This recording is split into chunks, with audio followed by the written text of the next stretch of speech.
नमस्कार, स्वागत है आप सभी का मार्केट नामा में। मैं हूँ सुमित और हफ्ते का दूसरा कारोबारी सत्र मंगलवार का दिन भारतीय बाजार मंगलमय तरीके से आज चलते हुए दिखाई पड़े।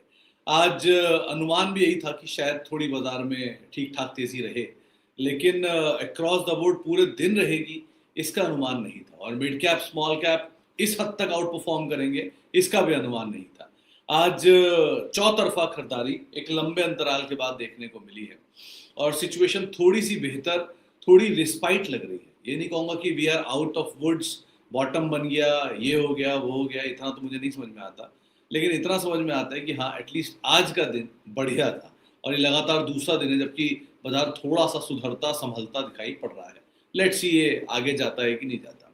कुछ आंकड़ों के साथ शुरू करता हूँ। सबसे पहले तो सेंसेक्स करीब-करीब 3/4% ऊपर, निफ्टी करीब-करीब 3/4% ऊपर, निफ्टी बैंक करीब-करीब 1% ऊपर। कल ये ये तीनों इंडिसेस बढ़िया तेज़ी में थे, लेकिन मिड कैप, स्मॉल कैप में वो बात नहीं थी। आज मिड कैप, स्मॉल कैप में वो बात है। 1% ऊपर है मिड कैप इंडेक्स और करीब-करीब आधा परसेंट ऊपर है स्मॉल कैप इंडेक्स। बड़े दिनों बाद एडवांस डिक्लाइन में 1550 शेयर तेज़ी में और 900 साढ़े 900 शेयर मंदी में कामकाज करते हुए दिखाई पड़ रहे हैं। यानी हर एक शेयर की मंदी के सामने करीब-करीब 2 शेयर जो कि तेज़ी में कामकाज करते हुए दिखाई पड़ रहे हैं। सो मार्केट का ब्रेड्थ बेटर है और सिचुएशन काफ़ी हद तक सुधरते हुए दिखाई पड़ रही है। सो ये एक पार्ट है, एटलीस्ट आज के लिए तो सुधरते हुए दिखाई पड़ रही है। रेस्ट ट्रम्प साहब के बयान, क्रूड की तेज़ी, war, what not, going forward जैसे-जैसे चीज़ें आती रहेंगी उसके हिसाब से रिएक्शंस भी मार्केट दिखाता रहेगा। कल के सत्र में ये कुछ आंकड़े नए और जुड़े हैं। कल के सत्र में एफआईज की तरफ से बिकवाली थी 9,365 करोड़ रुपए की और डीआईजी खरीदारी थी 12,600 करोड़ रुपए की। एफआईज की फ्यूचर में खरीदारी थी 2,340 करोड़ रुपए की। एफआईज की ऑप्शन में बिकवाली थी 3,228 करोड़ रुपए की। अभी कुछ देर बाद आज के नंबर भी आ जाएंगे, ये कल के नंबर थे।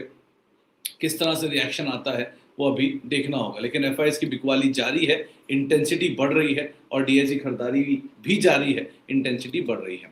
आज के टॉप गेनर में लॉयड सबसे ऊपर करीब 8% ऊपर, चेन्नई पेट्रो लगातार दूसरे दिन तेजी में 8% ऊपर, डेटा पैटर्न 6.5% ऊपर, टैरल 7% ऊपर और नाल्को करीब करीब 6% के आसपास की बढ़त यहां पर आते हुए दिखाई पड़ी। गिरने वाले शेयरों में रिलायंस इंफ्रा 4% नीचे, पूना वाला फिनकॉप 4% नीचे, आईडीबीआई लगातार दूसरे दिन सेलिंग में, कल का 18% और आज का 3% फॉल। गोदरेज इंडस्ट्री 3.5% नीचे और ई क्लर्क 3.5% नीचे कामकाज करता हुआ दिखाई पड़ रहा है। एचडीएफसी बैंक आधा परसेंट ऊपर रहा मोस्ट एक्टिव में, आईसीआईसी बैंक मोस्ट एक्टिव में 1.25% ऊपर, रिलायंस पॉजिटिव खबर थी लेकिन मोस्ट एक्टिव तो बना लेकिन तेजी उस तरह की नहीं थी। इटर्नल आज बढ़िया वॉल्यूम के साथ 6% ऊपर, एल एन टी 3542 के आसपास पहुंचा, 2% की तेजी यहां पर आते हुए दिखाई पड़ी। इसके अलावा आज नया हाई बनाने वालों में VTL, Vardhman textile, Ipca lab जो कि नए हाई बनाते हुए दिखाई पड़े 1565 के आसपास। साल के लो बनाने वालों में आईटी, पूरा आईटी बुरी तरह से टूट रहा है। रिलायंस इंफ्रा, स्वान कॉर्प, ट्राइडेंट, आवास, टाटा एलेक्सी, ये कुछ प्रोमिनेंट नाम जहां पर आज साल के नए लोस बनते हुए दिखाई पड़े। इसके अलावा वॉल्यूम बदल में ज्योति सीएनसी 6% ऊपर। दरअसल बाजार में खबर यह है कि इनकी एक मीटिंग होने वाली है रमेश दमानी जी के साथ, बाजार के एस इन्वेस्टर, और उस खबर के बीच में इसमें शायद हलचल बनते हुए दिखाई पड़ी। एआईए इंजीनियरिंग 2% ऊपर, एजिस लॉजिस्टिक्स 2.5% ऊपर। इसके अलावा वीटीएल करीब करीब 4.5% ऊपर और एसबीएफसी करीब करीब 2% के आसपास की तेजी यहाँ पर भी आते हुए दिखाई पड़ी, जहाँ पर कुछ हद तक आज मूव आता हुआ दिखाई पड़ा। इसके अलावा कुछ और शेयरों की बात की जाए जहाँ पर आज स्मॉल कैप सीरीज के चलने वाले शेयरों में लुमैक्स ऑटो करीब 8% ऊपर, बीएसटी टिलर 6% ऊपर, शिल्चर टेक 6% ऊपर। Top 3 gainers small cap series के। टॉप 3 लूजर्स में नाम आता है दीपक फर्टिलाइजर 2.5% नीचे, गरवारे हाईटेक 2.5% नीचे और एलिड ब्लेंडर्स करीब करीब 5% नीचे कामकाज करता हुआ दिखाई पड़ा। ये आज के स्मॉल कैप के टॉप 3 लूजर। कुछ डेटा आपके सामने अब जिस पे बात करनी जरूरी होती है। ये कुछ स्टॉक हैं जो कि बुक वैल्यू के नीचे कामकाज कर रहे हैं। बुक वैल्यू, सिर्फ बुक वैल्यू के आधार पर किसी शेयर को तय करना सही नहीं है, लेकिन बुक वैल्यू के अलावा भी कई सारे डेटा को आप लोग मिक्स कर लीजिएगा कि क्या अर्निंग है, क्या कैश फ्लो है, कैसी प्रमोटर होल्डिंग है, फंड्स वगैरह क्या बेच रहे हैं, जो हम over a period of time लगातार उस पर बात करते हुए रहे हैं। लेकिन एक इंटरेस्टिंग चीज ये कि एक सेक्टर जो पूरे बुक वैल्यू के नीचे है वो है शुगर।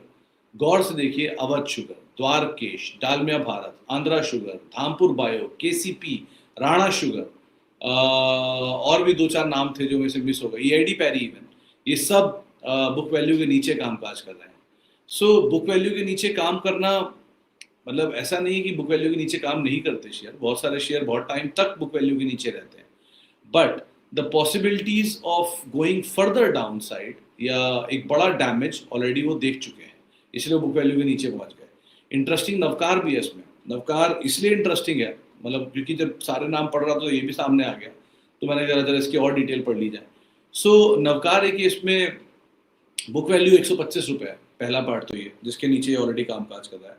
105 रुपये पे जेएसडब्ल्यू ने इसमें ओपन ऑफर डाला था, 95 रुपये पे जेएसडब्ल्यू ने खरीदारी की थी।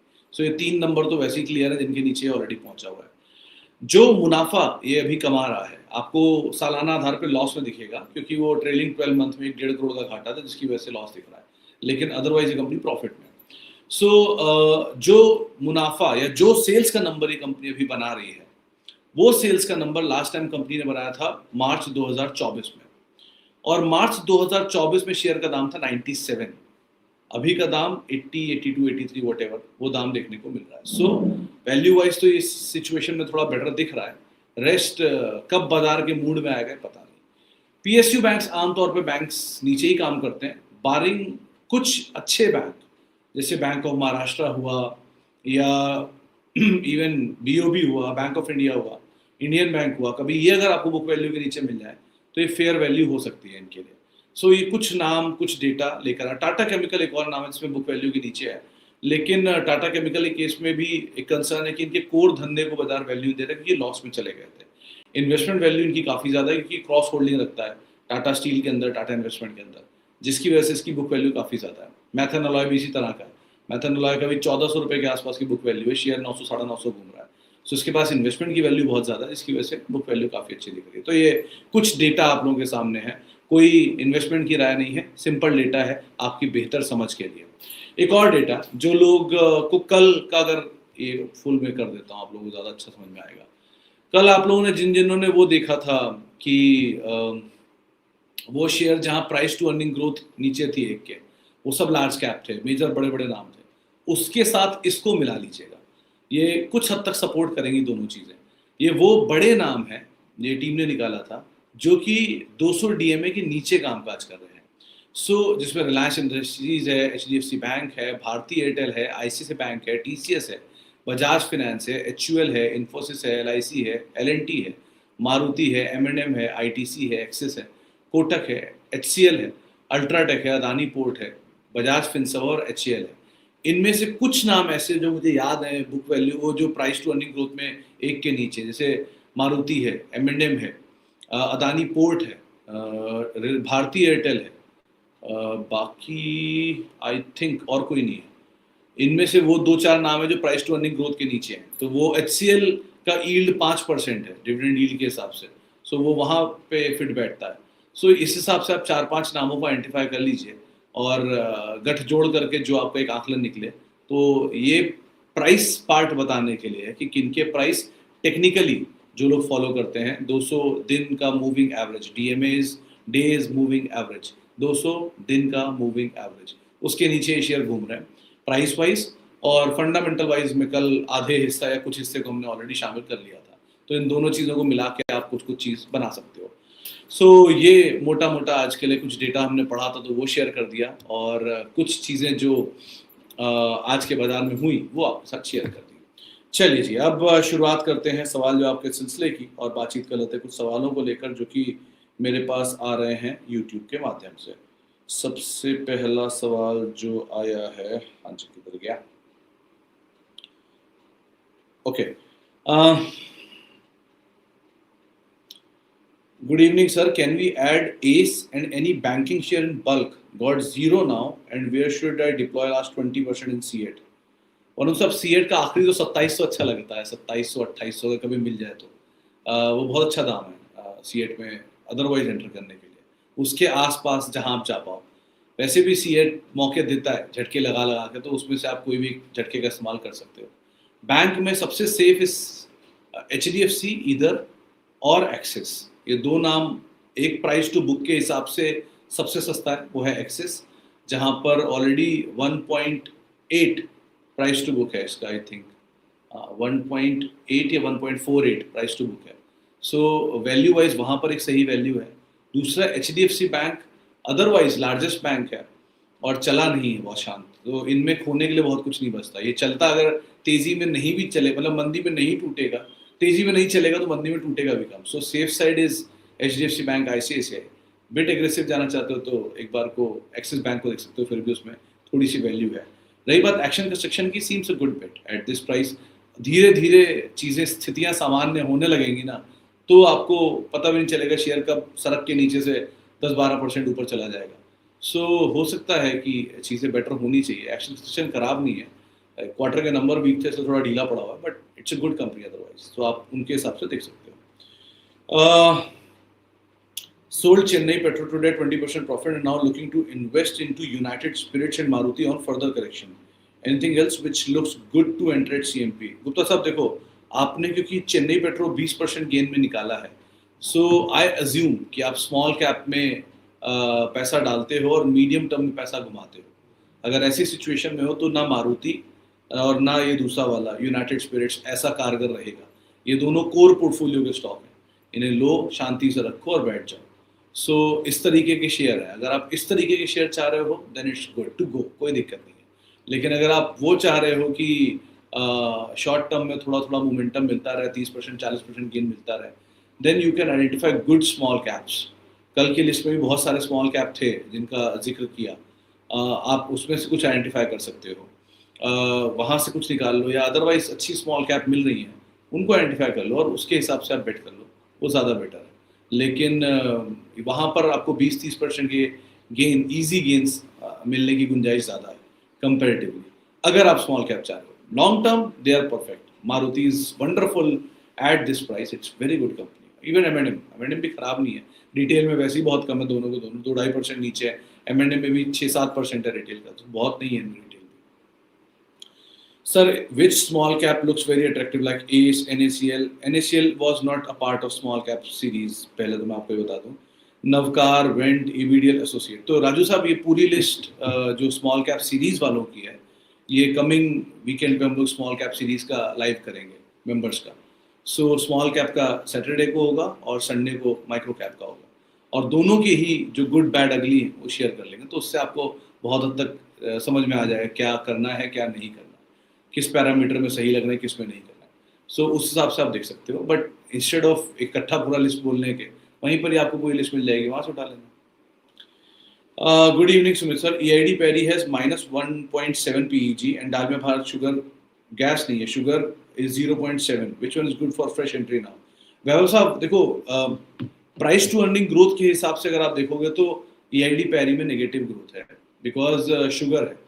शुगर के केस में इट्स ए सेक्टोरल मूव, कभी भी शुगर वैसे नहीं चलता, एक तरफा तेजी वाला मूव नहीं आता उसमें कभी, ग्रोथ में भी नंबर्स में भी, क्योंकि शुगर के केस में नंबर्स आमतौर पे शुगर ईयर चलते हैं। आप लोगों को पता हो, जैसे फाइनेंशियल ईयर होते हैं, कैलेंडर ईयर होता है, वैसे शुगर ईयर भी होता है। तो शुगर के केस में ये हमेशा कुछ कुछ साल में साइकिल चलती है। सो जैसे जैसे साइकिल चलती है वैसे वैसे इनके नंबर्स इंप्रूव होते हैं।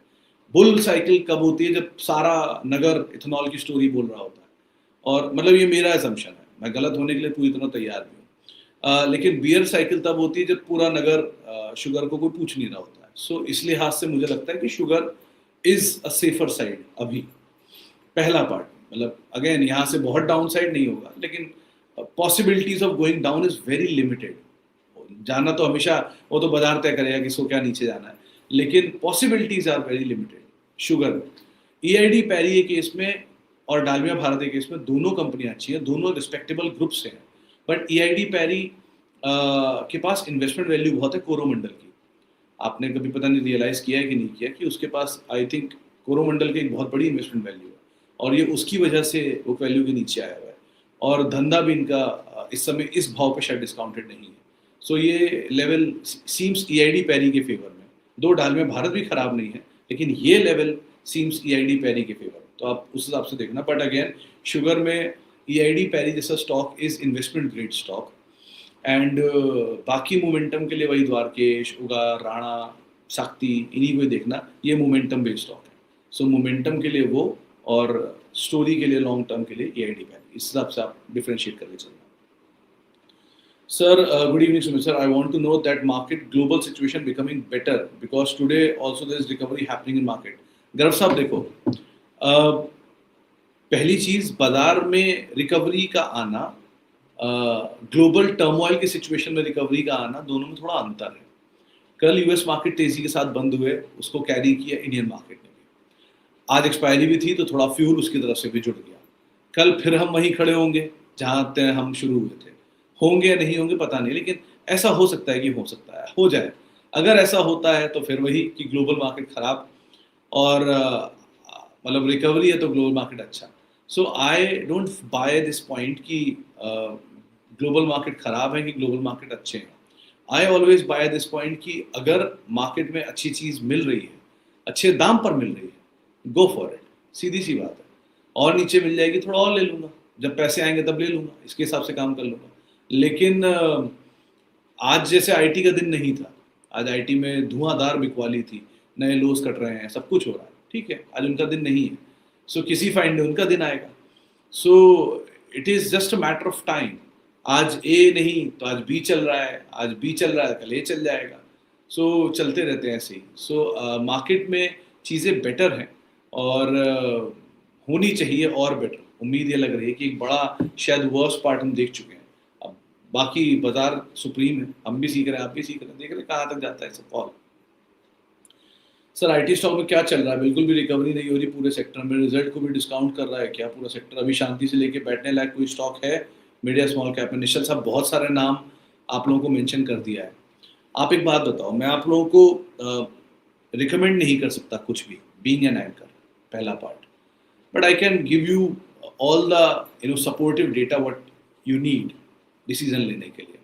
बहुत सारे नाम डायरेक्टली इनडायरेक्टली बोल ही देता हूँ जिनको आप लोग अदरवाइज देख सकते हो।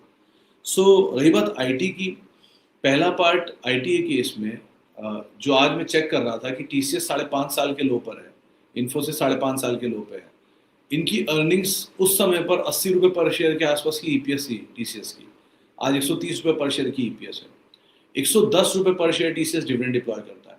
सो उतनी अर्निंग से तो हम अर्निंग में करीब काफ़ी बढ़ चुके हैं, करीब मोटा मोटा 30-40% की ग्रोथ आ चुकी है। लेकिन गोइंग फॉरवर्ड रेवेन्यू विजिबिलिटी बढ़ेगी कि नहीं, ये कंसर्न है। इसीलिए शायद बाजार इनको फेयर वैल्यू पे ला रहा है या तोड़ ताड़ करके बराबर कर रहा है, that's a different thing. Even happiest mind के CMD का भी आज ही बयान आया, CEO का भी, कि आईटी में उतनी बिकवाली आ रही जितनी वो डिजर्व नहीं करते। ठीक है, अभी कुछ नहीं समझ में आ रहा, टूटने दो। सो जहाँ स्टेबल हो वहाँ आप एंटर करो, ज़्यादा बेटर है। एक दो ऐसे मौके उनके लिए भी होते हैं जिनको बड़ी क्वांटिटी एक्यूमुलेट करनी है over a period of time, क्योंकि आप बहुत बारी इतनी बड़ी क्वांटिटी एक बार में नहीं ले सकते हो। सो धीरे धीरे एक्यूमुलेट करते हैं। कई बड़े फंड अभी भी आईटी को एक्यूमुलेट कर रहे हैं, जैसे कि पराग पारिक, बड़ी मात्रा में उन्होंने आईटी एक्यूमुलेट किया लास्ट मंथ में। ठीक है, so just wait and watch, let things stabilise, उसके बाद कॉल लेना ज़्यादा बेटर होगा। थोड़ा महंगा मिलेगा लेकिन स्टेबल मिलेगा, एक पार्ट। दूसरा, मिड कैप स्मॉल कैप में ढेरों नाम दिए हैं, उनको आप आइडेंटिफाई कर लो और उसके हिसाब से आप काम कर लो, वो ज़्यादा बेटर है। कुछ नहीं समझ में आ रहा तो again mid cap fund, small cap fund, flexi cap fund, multi asset fund नहीं लिया तो लेना शुरू कर दो या उसके साथ शुरू करो, वो ज़्यादा बेटर है, सेफ रहोगे। सर 3rd मई, अच्छा 3rd मई में 32nd मैरिज एनिवर्सरी, अरे congratulation Ahmad sahab. Is there, I want to buy a good stock, want to invest 5 lakh gold is expensive now, so buying stock will good। देखो अहमद साहब, आपके लिए या आप सब लोगों के लिए जिनको ऐसा लगता है कि मैं गोल्ड में पैसा डालना चाहता हूं लेकिन सोना बहुत महंगा है, उनको एक तरीका बता देता हूं, शायद आप लोगों को काम आए। श्योर शॉट तो नहीं है लेकिन शायद काम आए। पहला, आप लोग गोल्ड का एक ETF का SIP करो, नॉर्मल ETF का SIP, कोई भी गोल्ड ETF का SIP करो। वो ETF की SIP हर महीने चलेगी। मान लो आपने 1,40,000 गोल्ड पे लिया, 1,30,000 गोल्ड पे लिया, 1,20,000 गोल्ड पे लिया, 10,000 पे, लाख पे, 90,000, 80,000, 70,000, गोल्ड नीचे आया जा रहा है, आधा हो गया, 1,40 से घट के 70,000 आ गया, कभी आ जाए क्या पता। आपकी एसआईपी चलती रहेगी चलती रहेगी चलती रहेगी। कहीं आपका एवरेज आएगा 1 लाख, 1,10,000, 1 साल बाद, 1.5 साल बाद, 2 साल बाद। एक फाइन डे गोल्ड डबल होगा। इतने सालों में हुआ ही है। 1 साल बाद नहीं होगा, 2 साल बाद होगा, 3 साल बाद होगा, 4 साल बाद होगा, 5 साल बाद होगा, कभी तो डबल होगा। डबल हो जाएगा गोल्ड।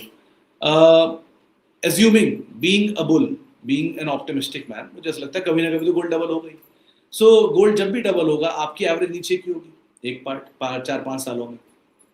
उस समय पर आपने जो गेन कमाया होगा, मान लीजिए आपका एवरेज 1 लाख है और आपने 1,50,000 आपका कॉस्ट, मतलब जो आपका वैल्यू है वो पहुंच गया है। सो उस केस में जो 50,000 है या 40,000 है उसको निकाल के एटलीस्ट कुछ सोना फिजिकल में कन्वर्ट कर लेना, बाकी एसआईपी कंटिन्यू करते रहना। धीरे धीरे धीरे धीरे धीरे आपके पास फिजिकल गोल्ड भी इकट्ठा होता रहेगा। गोल्ड कहीं जा नहीं रहा है, वो फॉर्म चेंज कर रहा है, इनडायरेक्ट मतलब आपके डिजिटल फॉर्म से फिजिकल फॉर्म में जा रहा है। और साथ साथ आपकी एसआईपी कंटिन्यू है तो एसआईपी कॉस्ट हमेशा नीचे रहेगी, तो आपको एवरेज भी नीचे मिलता रहेगा, प्लस आप ऊपर का जो फ्रॉथ है उसे निकाल निकाल के ओरिजिनल गोल्ड भी लेते रहोगे। सो एक ये तरीके से काम कर सकते हो। रही बात कि कुछ मेरे को अच्छा शेयर चाहिए अपनी एनिवर्सरी के लिए, अदरवाइज सर बहुत नाम, अच्छे नाम घूम रहे हैं। ऐसा नहीं है ये खराब नाम है एल है, खराब नाम है भारती है, खराब नाम है मारुति है, खराब नाम है बॉश या खराब नाम है force, SML. It is just a matter of time. कुछ महंगा खरीद लोगे तो नीचे सस्ता कर लोगे उसको एवरेज करके, कुछ सस्ता खरीद लोगे भाग जाएगा तो जिज्ञासा रह जाएगी कि और क्यों नहीं लिया। सो ऐसी किसी अच्छी कंपनी में पैसा डाल के शांति से बैठो, give time, enjoy your time, enjoy your life. और रिश्ते में 32 साल दिए हैं, शेयर मार्केट में भी दे दो, अपने आप ही धीरे धीरे पता चल जाएगा दोनों का अंतर या चीज़ों का ग्रोथ का अंतर। सो वैसे काम करके देख लो, ज़्यादा बेटर है।